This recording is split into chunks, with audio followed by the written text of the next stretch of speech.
And you can too. Welcome back, everybody, to another episode of Toasthammer. I have been cursing the weakness of my flesh and seeking the certainty of steel over the past few weeks, but I have finally recovered from the myriad of illnesses and also vacationing that got me not behind a camera for a little bit of time there. Well, I'm back and here to regale you with the next installment of my Imperial Knight saga. This time I wanted to cover the armor plates, probably the most important part of the knight. And to do so, I decided to use an airbrush for the very first time.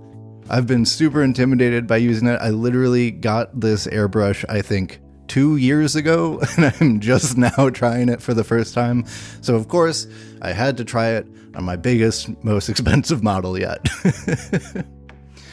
So, we are going to get to the airbrushing, but first, I want to show you how I prepared these armor plates, because I wanted to mask them off. If you're not familiar, masking is a technique in which you apply masking tape or another such obscuring material like silly putty is often used to mask as well, so that paint is only applied on the surfaces you want, and the parts that the tape covers, none of the paint actually gets on that, producing a multi-tonal effect.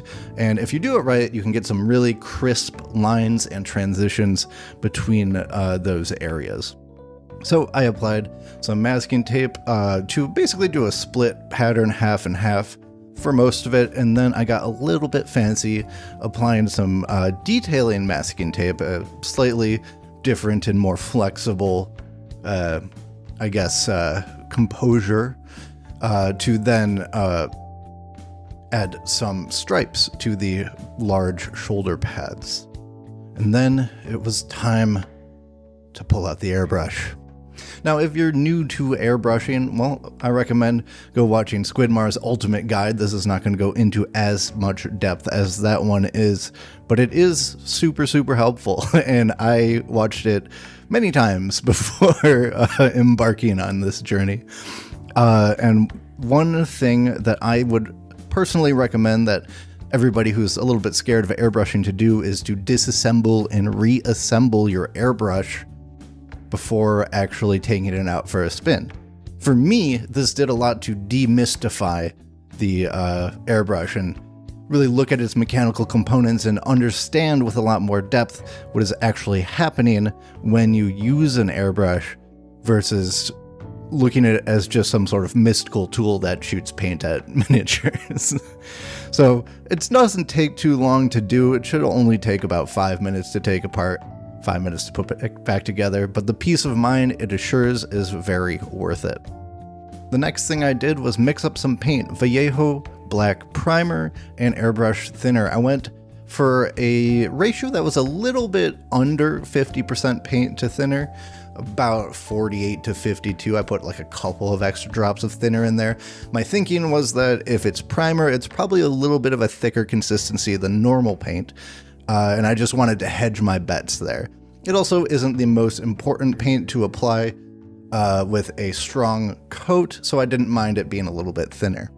Then I took out a piece of just normal printer paper and did a little bit of a test run, just checking how the pen operates with different pressures, different speeds, things of that nature, until I was a little bit more comfortable with the idea of shooting paint onto the miniature itself. So then I got right to it. Now, you might be asking yourself, hey Toasty, why are you painting black primer on a miniature that's already primed black? Well, there is actually a very good reason to do this, and it's something I learned from the 2D art world. When you're doing something that involves a masked component, by spraying paint the same color as the paint under the mask, it will actually get rid of the possibility of leakage. Sometimes if you're masking a certain area and you spray over the tape, it can seep under the tape a little bit. So by spraying that area black first, what it does is it creates a seal between the tape and the paint, so that when I apply my next color, there is no chance of that actually leaking under the tape and ruining the mask effect. A very solid technique, and one that I would recommend if you want those really crisp masked lines. And if you're struggling with masking in the past, definitely try this out. After I was finished with the black primer, I had to clean my airbrush, which took way longer than I thought it would. I don't know why. It just seemed like it took forever to actually get the last bits of paint out of that thing. I think I just need to come up with a different solution for how to clean my airbrush, because spraying it into a solo cup was not good. And then I replaced it with another 50-50 mix of blue paint and airbrush thinner, and I got to the actual coloring portion of these armor plates, where I tried to add a little bit of color variation and a little bit of some gradation there. This isn't an expensive airbrush at all. In fact, it's an extremely cheap airbrush with a bad compressor. So I wasn't trying to get super buttery smooth transitions or anything like that. This is ultimately just base coating with a little bit of extra on top of it. And for that, I think it did the job admirably well, as you'll see in the results in just a moment.